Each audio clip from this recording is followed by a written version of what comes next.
الحمد لله نحمده ونستعينه ونستغفره ونؤمن به ونتوكل عليه ونعوذ بالله من شرور أنفسنا ومن سيئات أعمالنا من يهده الله فلا مضل له ومن يضلل فلا هادي له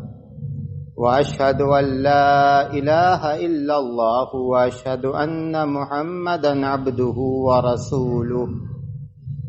أرسله بالحق بشيرا ونذيرا بين يدي الساعة من يطع الله ورسوله فقد رشد ومن يعصيهما فإنه لا يضر إلا نفسه ولن يضر الله شيئا أما بعد فإن خير الحديث كتاب الله وخير الهدي هدي محمد صلى الله عليه وسلم وشر الأمور محدثاتها وكل محدثة بدعة وكل بدعة ضلالة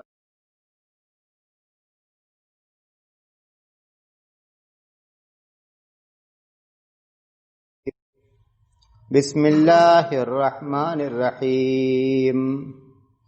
قاف والقرآن المجید بل عجبوا ان جاءهم منذر منهم فقال الكافرون هذا شيء عجيب أإذا متنا وكنا ترابا ذلك رجع بعيد قد علمنا ما تنقص الأرض منهم وعندنا كتاب حفيظ بل كذبوا بالحق لما جاءهم فهم في أمر مريج أفلم ينظروا إلى السماء فوقهم كيف بنيناها وزيناها وما لها من فروج والأرض مددناها وألقينا فيها رواسي وأنبتنا فيها من كل زوج بهيج تبصرة وذكرى لكل عبد منيب وقال تعالى إن جهنم كانت مرصادا للطاغين مآبا لابثين فيها أحقابا لا يذوقون فيها بردا ولا شرابا إلا حميما وغساقا جزاء وفاقا إنهم كانوا لا يرجون حسابا وكذبوا بآياتنا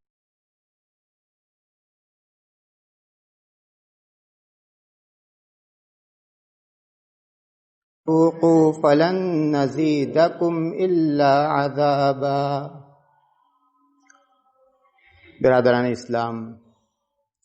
محترم بزرگوں، عزیز بھائیوں،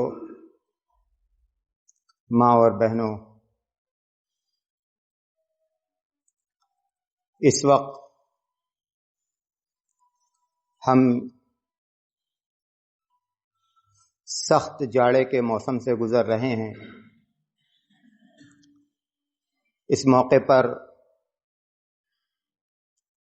اللہ کے رسول صلی اللہ علیہ وسلم کی یہ حدیث، جس کو امام مسلم رحمۃ اللہ علیہ نے اپنی صحیح میں ذکر کیا ہے، ہمیں یاد رکھنا چاہیے۔ اشتکت النار الی ربها فقالت اکل بعضی بعضا، جہنم نے اپنے رب سے اپنی تکلیف کا اظہار کیا۔ فقالت اکل بعضی بعضا، اس نے کہا کہ اے رب، میرا ایک حصہ دوسرے حصے کو کھائے جا رہا ہے۔ فَأَذِنَ لَهَا بِنَفَسَيْنِ نَفَسٌ فِي الشِّتَاءِ وَنَفَسٌ فِي الصَّيْفِ۔ اللہ کے رسول صلی اللہ علیہ وسلم فرماتے ہیں کہ اسے 2 مرتبہ سانس لینے کی اجازت دی گئی، ایک مرتبہ جاڑے کے موسم میں اور دوسری مرتبہ گرمی کے موسم میں۔ فَأَشَدُّ مَا تَجِدُونَ مِنَ الْحَرِّ وَأَشَدُّ مَا تَجِدُونَ مِنْ زَمْهَرِيرٍ او کما قال صلی اللہ علیہ وسلم۔ آپ نے فرمایا تم سب سے زیادہ گرمی جو محسوس کرتے ہو وہ جہنم کے سانس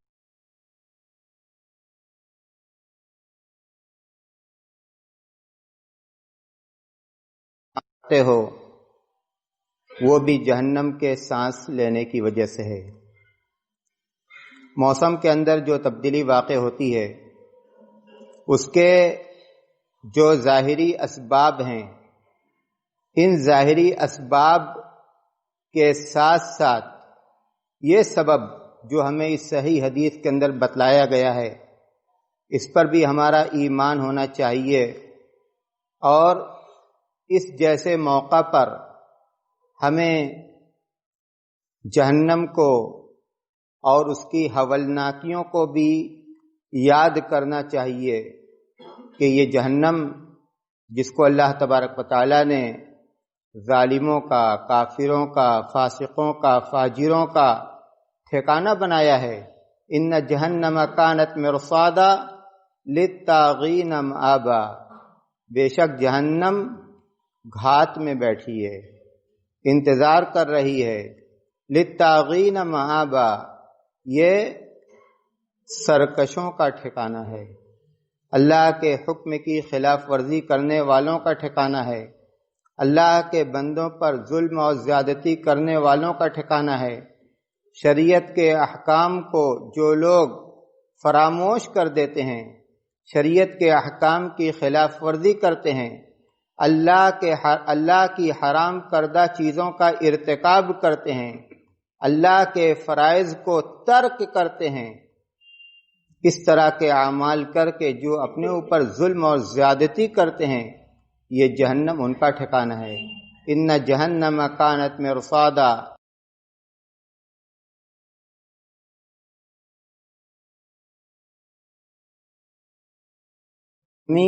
بہت لمبی مدت تک رہیں گے۔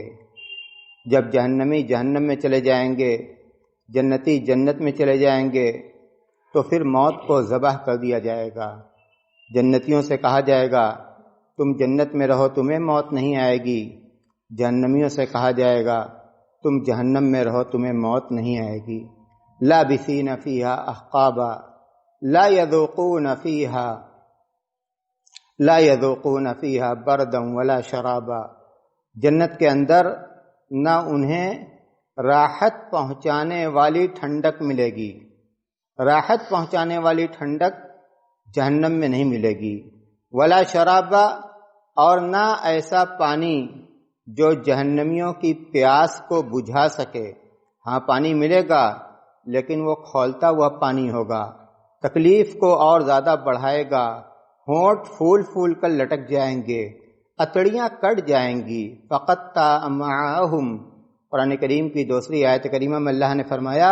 کہ یہ کھولتا ہوا پانی ان کی آنتوں کو کاٹ ڈالے گا۔ تو اس آیت کریمہ میں اللہ تبارک و تعالیٰ نے فرمایا کہ انہیں نہ تو آرام پہنچانے والی ٹھنڈک ملے گی اور نہ راحت دینے والا اور پیاس بجھانے والا پانی ملے گا، الا حمیما وغساقا، ہاں انہیں جو ملے گا وہ کھولتا ہوا پانی ہوگا اور جہنمیوں کے زخم سے نکلنے والی گندگی ہوگی۔ غساق پیپ کو کہتے ہیں، انتہائی بدبودار، الا حمیما وغساقا جزاء وفاقا۔ اللہ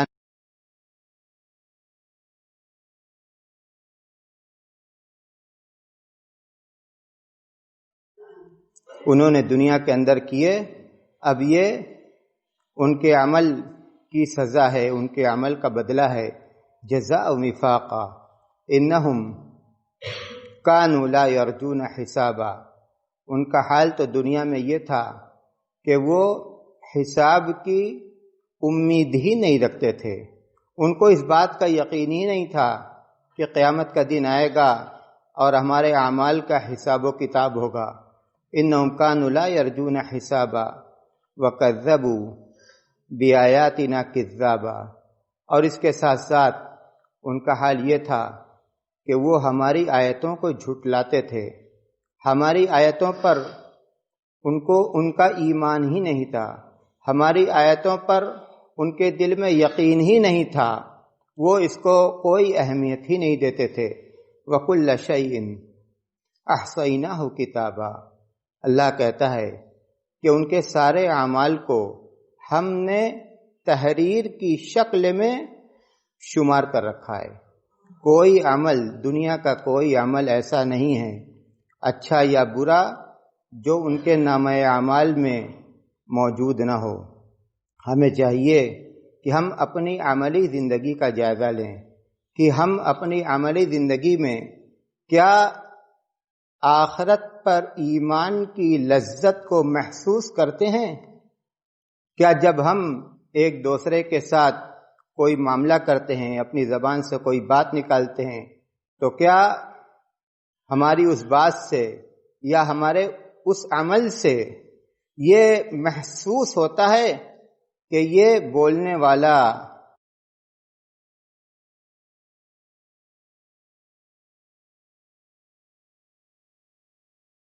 جواب دینا ہے اور اپنے اس عمل کا بھی جواب دینا ہے؟ اِنَّا إِلَيْنَا إِيَابَهُمْ ثُمَّ إِنَّ عَلَيْنَا حِسَابَهُمْ، اللہ کہتا ہے کہ وہ سب لوٹ کر ہمارے پاس آئیں گے اور پھر ان سب کا حساب و کتاب ہمارے ہی ذمہ ہے۔ فَمَن يَعْمَلْ مِثْقَالَ ذَرَّةٍ خَيْرًا يَرَهُ وَمَن يَعْمَلْ مِثْقَالَ ذَرَّةٍ شَرًّا يَرَهُ، جس نے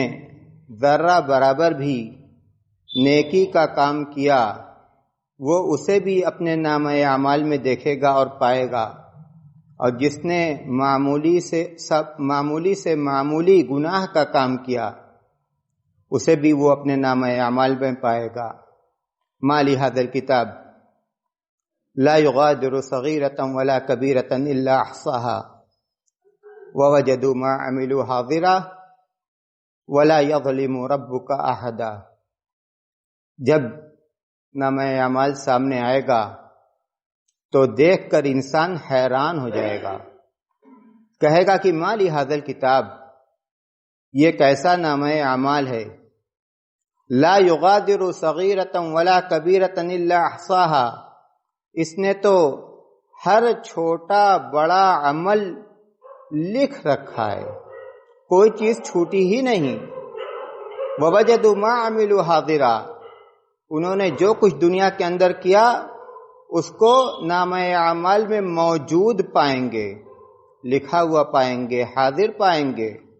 ولا یظلم ربک احدا، اور تیرا رب ذرہ برابر بھی کسی پر ظلم اور زیادتی نہیں کرے گا، کسی پر ظلم اور زیادتی نہیں کرے گا۔ تو یہ موقع جو سخت جاڑے کا موقع ہے، سخت جاڑے کا موسم ہے، اس موقع پر ہمیں جہنم اور جہنم کا عذاب یاد کرنا چاہیے۔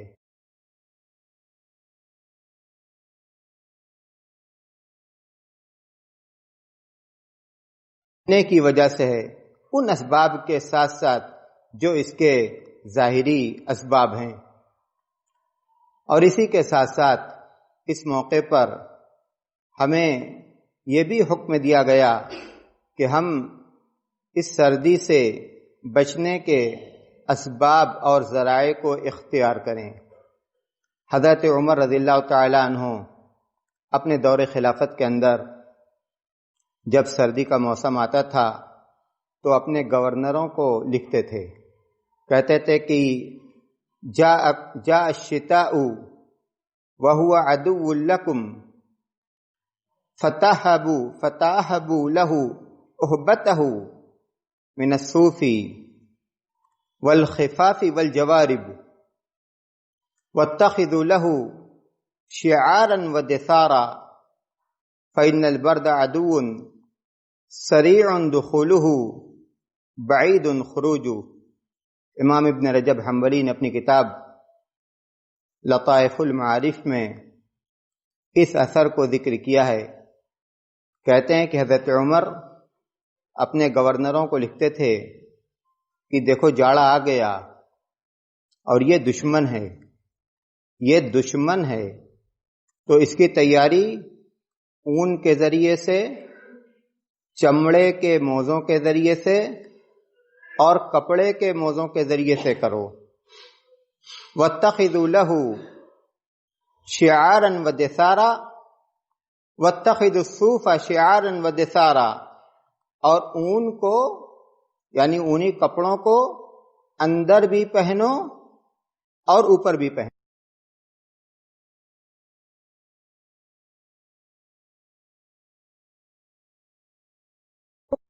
بعید خروج، کہا کہ یہ جاڑا دشمن ہے، بہت جلد جسم میں داخل ہوتا ہے، بہت تیز جسم میں داخل ہوتا ہے، اور بہت تاخیر سے اس کا اثر جسم سے زائل ہوتا ہے۔ تو ہمیں چاہیے کہ ہم جاڑے کے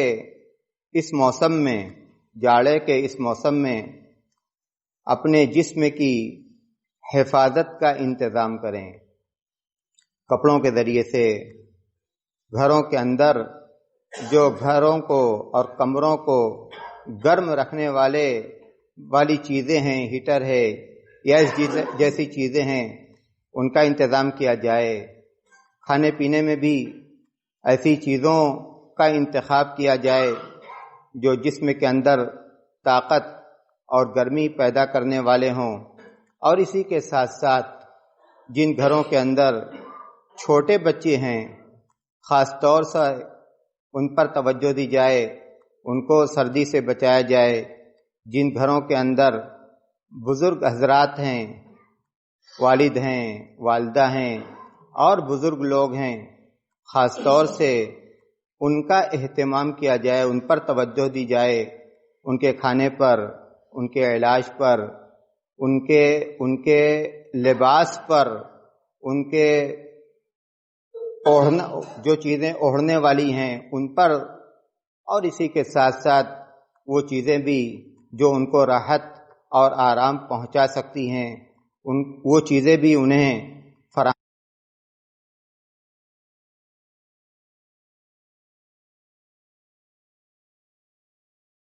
کہ وہ اپنے والدین کے ساتھ ہیں، والد کے ساتھ ہیں، والدہ کے ساتھ ہیں۔ یہ موقع خاص طور سے ان کے لیے بہت نیکی کمانے کا موقع ہے۔ اللہ کے رسول صلی اللہ علیہ وسلم نے ایک حدیث کے اندر فرمایا، صحیح الجامع کی روایت ہے، اللہ کے رسول صلی اللہ علیہ وسلم نے فرمایا کہ البرکۃ مع اکابرکم، برکت تمہارے بڑوں کے ساتھ ہے۔ مطلب یہ ہے کہ اگر تم بڑوں کے ساتھ رہو گے، ان کی خدمت کرو گے، ان کی دعاؤں کو حاصل کرو گے، تو تمہارا یہ عمل تمہارے لیے بہت بابرکت ثابت ہوگا، تمہیں ثواب بھی ملے گا، اور اس کے ساتھ ساتھ تمہاری روزی روٹی میں بھی برکت ہوگی۔ صحیح بخاری کی روایت ہے، اللہ کے رسول صلی اللہ علیہ وسلم نے فرمایا، انما تنصرون وترزقون بضعفائکم، سنو تمہارے کاموں میں آسانی اور تمہاری روزی میں برکت تمہارے کمزوروں کی وجہ سے آتی ہے۔ جن کمزوروں کے ساتھ تم رہتے ہو، کمزوروں سے مراد بچے ہیں، کمزوروں سے مراد بزرگ اور بوڑھے ہیں، جن کمزوروں کے ساتھ تم رہتے ہو، تم ان کے حقوق کو ادا کرتے ہو، تم ان کی ضرورتوں کو پوری کرتے ہو، تم ان کا پورا خیال رکھتے ہو، تو اس کی وجہ سے اللہ تبارک و تعالیٰ کی طرف سے تمہارے کاموں میں آسانی بھی پیدا ہوتی ہے اور تمہاری روزی میں خیر و برکت بھی آتی ہے۔ اسی طرح اللہ کے رسول صلی اللہ علیہ وسلم نے ایک حدیث کے اندر فرمایا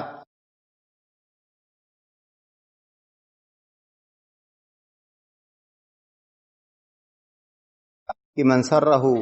ان یبسط لہ فی رزقہ وینسى لہ فی اثرہ فلیبر والدیہ ولیصل رحمہ، جو اس بات کو پسند کرتا ہے کہ اس کی روزی میں خیر و برکت دی جائے اور اس کے وقت میں خیر و برکت دی جائے، روزی میں خیر و برکت اور وقت میں خیر و برکت، فلیبر والدیہ، تو اسے چاہیے کہ اپنے والدین کے ساتھ اچھا برتاؤ کرے، والدین کے ساتھ حسن سلوک کرے،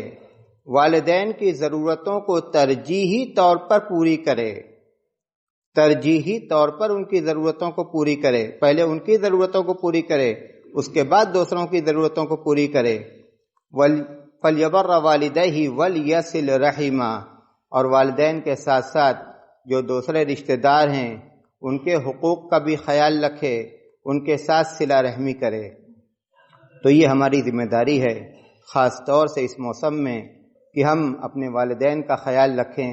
گھروں کے اندر اگر چھوٹے بچے ہیں تو ان کا خیال رکھا جائے اور ان کی ضرورتوں کو بھی پوری کی جائے، اور اس کے ساتھ ساتھ ہمارے گرد و پیش جو دوسرے لوگ رہتے ہیں ہماری ان پر بھی نظر ہونی چاہیے کہ اگر وہ ضرورت مند ہیں، کوئی بیمار ہے، کوئی محتاج ہے، کسی کو کسی اور طرح کی ضرورت ہے، جاڑے کے اس موسم میں کسی کے پاس اوڑھنے کے لیے کافی سامان نہیں ہے، اتنا نہیں ہے جس سے اس کی رات آرام سے گزر سکتی ہے، اس کے جسم پر ایسا لباس نہیں ہے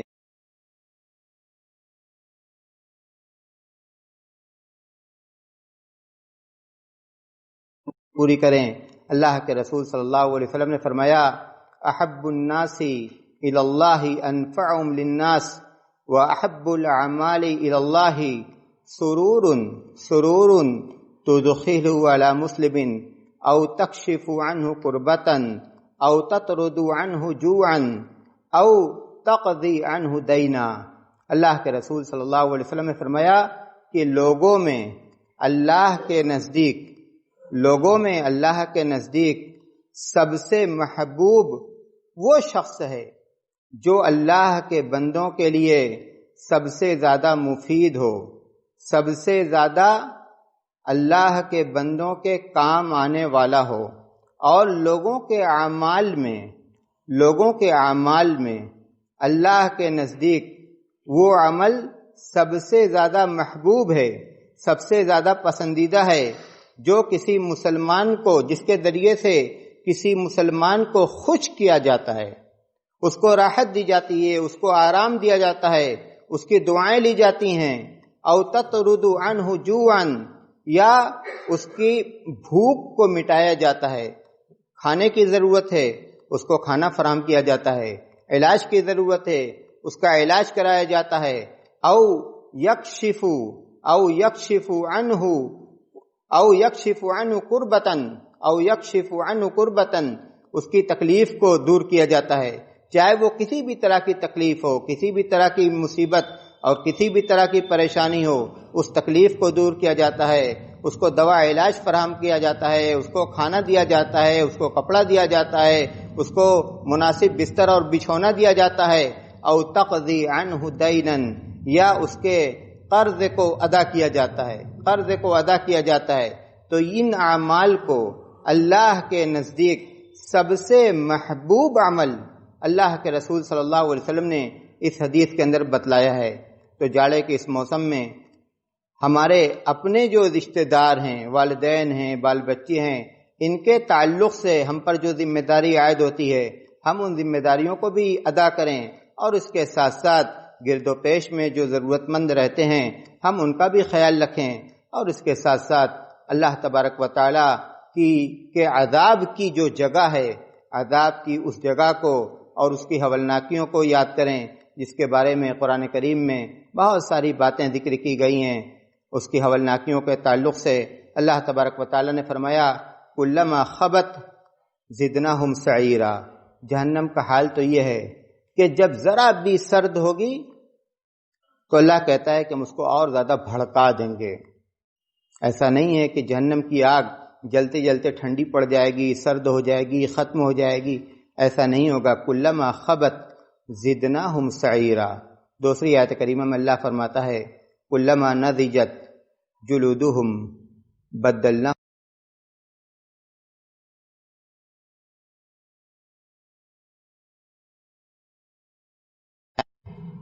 بدلناہم جلودا غیرہا لیذوقوا العذاب،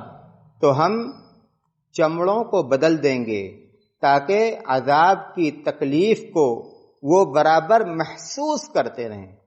وہ برابر محسوس کرتے رہیں۔ لہم من جہنم مہاد ومن فوقہم غواش، اللہ کہتا ہے کہ اوپر بھی آگ ہوگی، نیچے بھی آگ ہوگی۔ تو اللہ تبارک و تعالیٰ کے عذاب کی یہ جو جگہ ہے، ہم اس سے پناہ مانگیں، ہم اس سے پناہ مانگیں اور ان اعمال کو چھوڑیں، ان اعمال کو ترک کریں جو اللہ کی ناراضگی کے اور اللہ کی عذاب کی جگہ تک لے جانے والے اعمال ہیں۔ اللہ تبارک و تعالی ہماری اصلاح فرما دے، ہمیں نیکی کے کاموں کے کرنے کی توفیق عطا کرے، برائی کے کاموں سے بچائے، جب تک زندہ رکھے اسلام پر چلنے والا بنا کر زندہ رکھے، جب موت آئے تو ایمان پر آئے۔ وآخر الدعوانا ان الحمدللہ رب العالمین۔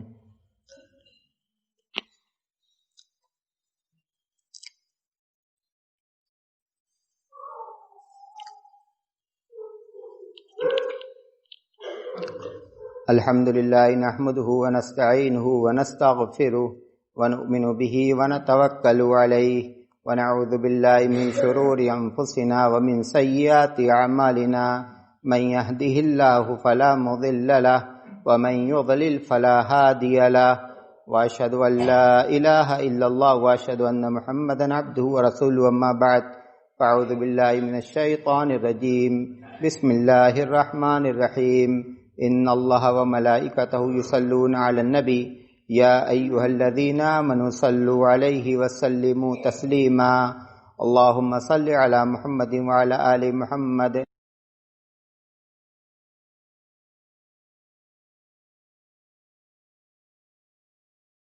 محمد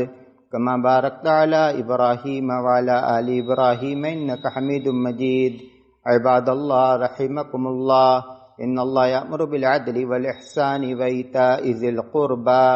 وینہی عن الفحشاء والمنکر والبغی یعظکم لعلکم تذکرون